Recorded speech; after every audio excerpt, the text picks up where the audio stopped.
तो फाइनली हम पहुंच गए हैं तांगलांगला पास। तो ये काफ़ी मोटा, ये इतना मोटा मोटा पानी जम गया है यहाँ पे। ये कब हम बनाएंगे यहाँ पे कुछ खाना अगर गौर से, तो स्नो फ्लैक्स भी इसमें आ गई हैं। स्नो अब ये आ गया हमारा पनीर। सुनील भाई डाल रहे हैं चावलों में पनीर। गुड मॉर्निंग दोस्तों, मैं हूं डॉक्टर मुकेश चौहान और आप देख रहे हो मेरा यूट्यूब चैनल ऑलमोस्ट ट्रैवलर। तो स्वागत है आपका आज के इस नए ब्लॉग में।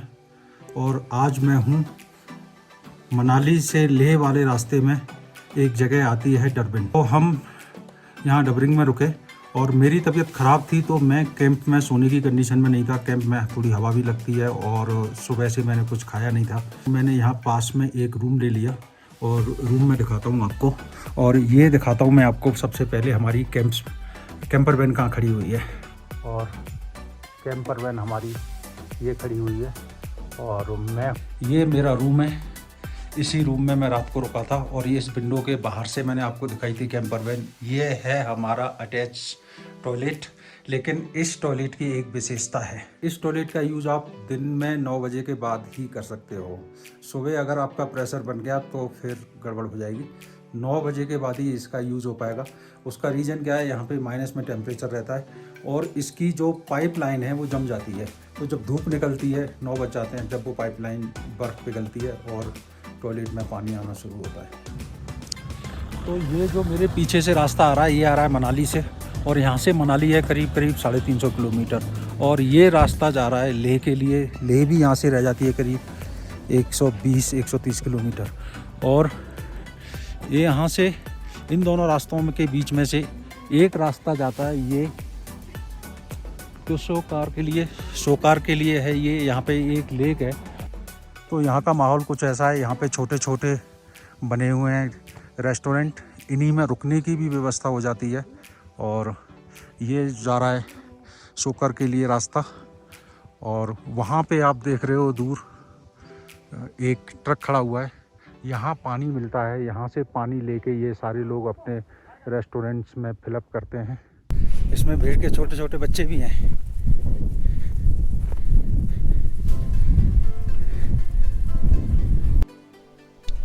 तो हम लोगों ने आज की ट्रिप स्टार्ट कर दी है डबरिंग से ऊपर की तरफ। और यहीं पे हमने कैंप स्टे किया था रात में। और सामने का व्यू है कुछ ऐसा, ये देखिए। तो अब तांगलांगला की जो चढ़ाई है वो स्टार्ट हो गई है। बहुत ज़्यादा एकदम से स्ट्रेट नहीं है लेकिन अच्छी लग रही है। आप देखो, ये देखिए, ये तांगला की चढ़ाई स्टार्ट हुई है और यहाँ से 20 किलोमीटर दूर है अभी तांगलांगला पास। और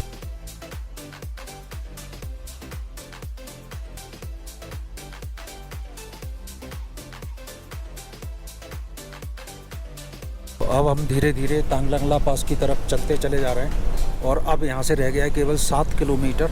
और ये जो रोड है, इसके बाद इस वाले पहाड़ के बाद फिर हम सामने वाले पहाड़ पे आएंगे। और वो सामने जो दिख रहा है वो है तांगलांगला पास। और इधर देखो, इस वाले पहाड़ पे बिल्कुल फ्रेश स्नोफॉल हुआ है। और यहाँ करीब करीब रोज़ ही स्नोफॉल हो जाता है ऊंचाई वाले पहाड़ों पे। और धूप तेज़ निकलती है तो जितना ताज़ी स्नोफॉल होता है वो मेल्ट भी हो जाता है।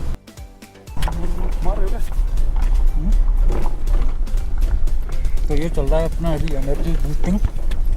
थोड़ी सी एनर्जी बूस्ट होगी उसके बाद बनेंगे ब्लॉग, क्योंकि सामने बहुत अच्छा आ गया है नज़ारा। अभी कैमरे को करता हूँ सामने। और जो तांगलांगला पास की जो ब्यूटी है वो अब मुझे दिखने लग गई है। और अब जल्द से जल्द दिखाता हूँ आप लोगों को। तो ये देखिए भाई, तांगलांगला की ब्यूटी। ये पूरा वहाँ से पहाड़ स्टार्ट हुए हैं और बर्फ़, और ये आगे की तरफ चलते जा रहे हैं तांगलांगला की तरफ। और चारों तरफ स्नो ही स्नो दिख रही है, बहुत हैवी स्नो। तो फाइनली हम पहुंच गए हैं तांगलांगला पास। तो ये देखिए, ये है तांगलांगला पास और यहाँ से पूरी दिखती है ये ब्यूटी तांगलांगला पास की। और इधर आप देखिए 360 व्यू यहाँ से दिखेगा आपको, ये देखिए। और ये जो बनाया है ये है, यहाँ पे लिखा भी हुआ है यू रीच तांगलांगला पास। और उधर सामने बना हुआ है एक छोटा सा मंदिर, यहाँ पे बहुत सारी लगी हुई हैं गाड़ियाँ। तो तांगलांगला जो पास है ये मनाली लेह हाईवे का हाईएस्ट पास है। ये 17,000 प्लस पे है। और लेकिन जितनी बारालाचा पास पे बर्फ़ मिली थी उतनी बर्फ़ यहाँ पे नहीं है, ये बात माननी पड़ेगी। और यहाँ पे आप देखिए कि यहाँ ये पानी भरा हुआ है, तो पूरा का पूरा पानी के ऊपर से ये काफ़ी मोटा, ये इतना मोटा मोटा पानी जम गया है यहाँ पे। ये कम से कम 1.5 इंच है, ये पूरा पानी भरा हुआ है यहाँ पे और ये जम चुका है। तो ये है तांगलांगला पास का स्टोन और 17,482 फीट का इसका ऑल्टीट्यूड है और ये 12th हाईएस्ट पास है इन द वर्ल्ड। 12वां सबसे ऊंचा पास है दुनिया के बीच में। तो यहाँ पे हम आ चुके हैं और पिछली साल हमने उमलिंगला पास किया था जो दुनिया में नंबर 1 है, वो भी मैंने लास्ट ईयर क्रॉस किया था। तो बड़ी खुशी सी मिलती है जब हम इस तरीके की हाइट को अचीव करते हैं। तो ये तांगलांगला पास का एक बार आप व्यू पूरा फिर देखिए।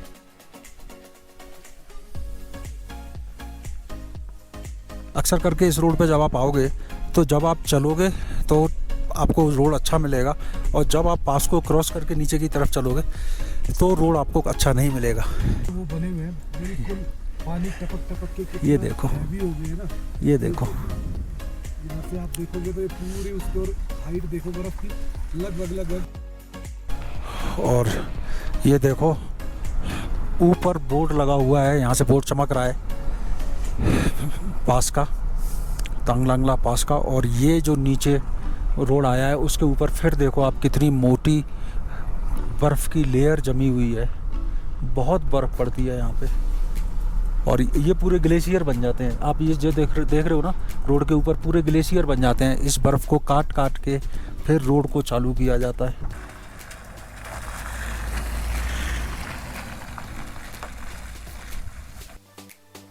तो भाई हम तांगलांगला पास से आ गए नीचे, बहुत ज़्यादा नीचे नहीं आए, सामने ही तांगलांगला पास है और उससे हम थोड़ा नीचे आए। यहाँ पर भी आप देखोगे पूरे स्नो के पहाड़ हैं और इधर देखोगे मेरे पीछे तो स्नो पीक है। लेकिन हमने क्या किया था, सुबह ब्रेकफास्ट नहीं किया था, तो सुबह ब्रेकफास्ट नहीं किया था और अब थोड़ा सा दिन निकल आया है, दोपहर हो गई है तो भूख लग रही है। तो अब हम यहाँ पे कुछ ऐसा तैयार करते हैं जिससे हमारा लंच और ब्रेकफास्ट की दोनों ही हो जाएं। तो यहाँ पे हमने लगा दी है अपनी गाड़ी, ये आप देख रहे हो मेरे पीछे, यहाँ हमने अपनी गाड़ी लगा दी है और अब हम बनाएंगे यहाँ पे कुछ खाना। तो अभी तक जो हमने डिसाइड किया है वो बनाते हैं हम राइस और एक कोई पनीर का आइटम। तो यहाँ पे हमने खोल दी है ये अपनी किचन, बना रहे हैं, राइस की तैयारी कर रहे हैं। और ये हमारे पास एक रेडी मिक्स है शाही पनीर, इसको जस्ट गर्म पानी में डालेंगे और ये बन जाएगा। तो जब हम इस तरह की ट्रैवलिंग करते हैं तो कुछ आइटम हमें ऐसे रखने पड़ते हैं क्योंकि हमारे पास टाइम कम होता है और फटाफट बनाना होता है, तभी हम इसी तरह के आइटम बनाते हैं। अदरवाइज़ हम पूरा प्रॉपर अपनी कुकिंग करते हैं। और आप ये देखिए कितनी ऊंची 10-10 फीट ऊंची बर्फ़ के बीच में हमारा बनेगा खाना। ये देखिए भाई, कौन बनाता होगा ऐसे खाना जिसमें कि सांस लेना मुश्किल हो रहा है, हाथों से कटिंग करना मुश्किल हो रहा है, हाथ जम गए हैं, ब्लॉगिंग करने में भी हाथ जम गए हैं, तो सांस नहीं आ रही है क्योंकि यहाँ पे ऑक्सीजन लेवल कम होता है। तो भाई व्यू देख रहे हो, जहाँ हम रुके हुए हैं खाने के लिए, खाना बनाने के लिए, वहाँ का व्यू देख रहे हो, क्या मस्त व्यू आ रहा है। और यहाँ पे लगी हुई है हमारी किचन, सुनील भाई तैयार कर रहे हैं डाइनिंग टेबल, यहाँ पे बैठ के हम खाना खाएंगे। सुनील भाई चावल बन गए? बन गए भाई, एक बार खोल के देख लो, चावल बन गए भाई, कुकर खोल के दिखाओ, चावल पक चुके हैं, क्या मस्त चावल आया है बन के। और इसके बाद हम बनाएंगे शाही पनीर, और शाही पनीर तो रेडी टू ईट है, फटाफट बनता है, फटाफट खाते हैं और यहाँ से दौड़ते हैं नीचे की ओर क्योंकि यहाँ पे ज़्यादा देर रुक नहीं सकते, सांस लेने में दिक्कत हो रही है। चूल्हे ने जलने में बहुत दिक्कत की है क्योंकि यहाँ पे ऑक्सीजन लेवल कम है, लेकिन हम भी ढीठ हैं, बना लिया जैसे मर्जी करके और अब बस फटाफट खाएंगे। तो ये आ गया है अपना ऑलमोस्ट ट्रैवलर,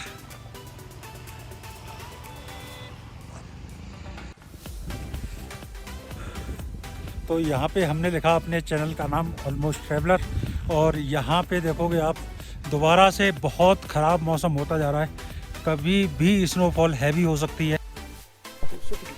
बोलो।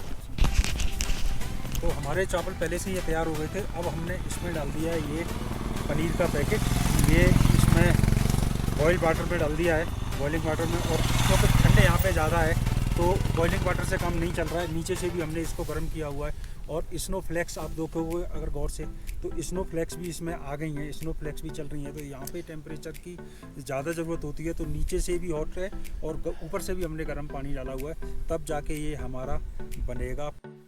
अब ये आ गया हमारा पनीर, सुनील भाई डाल रहे हैं चावलों में पनीर। डालो भाई, बस बस बस, मज़ा आ गया। ये तो बिल्कुल ओरिजिनल ढाबे वाला क्या, रेस्टोरेंट वाला फील आ गया। ये हो गया अपना पनीर फर्स्ट। देखो भाई, ये आ गया है हमारा खाना, और ऐसे हैं यहाँ पे पीक, और ये है हमारा खाना। और ये मेरे स्वेटर पे देखोगे आप स्नोफॉल में हो रहा है हमारा खाना, स्नोफॉल में हमारा हो रहा है खाना। और ये है तांग लांगला पास, उसके ऊपर हमारा चल रहा है ये लंच। तो भाई वाह, इससे अच्छा कुछ नहीं हो सकता इस ट्रिप पे। मुझे लगता है इससे बड़ा आनंद कुछ नहीं हो सकता। हम स्नोफॉल के अंदर खाना पकाया है और उस खाने को हम कर रहे हैं फिनिश। चावल अभी बनाए लेकिन जम गए बर्फ़ की वजह से। स्नोफॉल हो रहा है तो भाई स्नोफॉल हो जाए जैसी मर्जी, जैसे मर्जी। लंच सुबह ब्रेकफास्ट बनाया नहीं था, तो अब लंच बनाया है। लंच और ब्रेकफास्ट हमारा अब हो गया ब्रंच। तो बहुत टेस्टी बना है शाही पनीर और राइस, और सबसे जो औसम है वो है ये हमारा डाइनिंग एरिया की लोकेशन। हमने खाना पीना सारा रेडी कर लिया है, और अब हम यहाँ से कर रहे हैं बिल्कुल पैकअप। और आप यहाँ पे देखोगे नीचे हमने जहाँ खाना बनाया है, कोई भी टुकड़ा चावल का या किसी भी चीज़ का हमने यहाँ पे नहीं छोड़ा है। बिल्कुल नीट एंड क्लीन हमने कर दिया है। सारा जो सामान था, गार्बेज था, वो हमने इस बैग में पैक कर दिया है, और हम इस बैग को रखेंगे अपनी गाड़ी के अंदर। जहाँ प्रॉपर जगह मिलेगी वहाँ हम इसको डिस्पोजल अप करेंगे। तो कभी भी इस तरीके के कैंप साइटिंग पे आप कैंपिंग करते हो ज़रूर करिए, बहुत मज़ा आता है, एडवेंचर है, लेकिन गंदगी बिल्कुल भी मत छोड़ के जाइएगा। तो अब हमारा सारा कुछ हो गया, पैकअप करते हैं और चलते हैं आगे की ओर, क्योंकि यहाँ पे हो रहा है बहुत मौसम ठंडा। ये जो आप रास्ता देख रहे हो ना, ये हम उस तांग लांगला पास से नीचे उतर के आए हैं, और ये नीचे उतरने का रास्ता है। तो आप ये देख रहे हो कितने जिग जैग टाइप से रास्ते बने हुए हैं, और इन सभी रास्तों पे हमें नीचे उतरते हुए चले जाना है। लेह की साइड में कितने ज़बरदस्त रास्ते हैं ये देखिए। तो चलते हैं अब इन्हीं रास्तों पे ऊपर से हम भी, लेकिन जब हम चलेंगे तो ऐसा व्यू हमें नहीं मिलेगा, जो ऊपर से देख रहे होंगे उनको मिलेगा। रास्ता है कुछ ऐसा, बहुत ही औसम नीचे उतरता हुआ, और ये नदी के बीच में से हम निकलेंगे। और नदी आप देख रहे हो ना, नदी अभी जमी हुई है, पानी नहीं हो रहा है इनके बीच में, क्योंकि अभी ग्लेशियर पिघले नहीं है, ये खुद ही जमी हुई है, पानी आएगा कहाँ से। और रास्ते देखो भाई, कभी कभी तो रास्ते डरा देते हैं लेह लद्दाख के, और कभी कभी तो रास्तों से प्यार हो जाता है।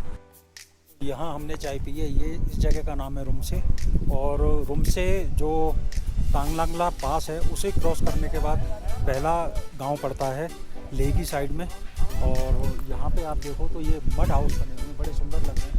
इन मड हाउस में आप स्टे कर सकते हैं, और स्टे के हैं 1500 रुपये डबल बेड के। खाना पीना इसमें इंक्लूड नहीं है, वो अलग से है। बाकी यहाँ और भी बने हुए हैं, तो अगर आप इस रोड पे ट्रैवल करते हैं और स्टे की कोई ज़रूरत महसूस होती है तो रूमसे में आप स्टे ले सकते हैं, और यहाँ पे नेटवर्क भी है।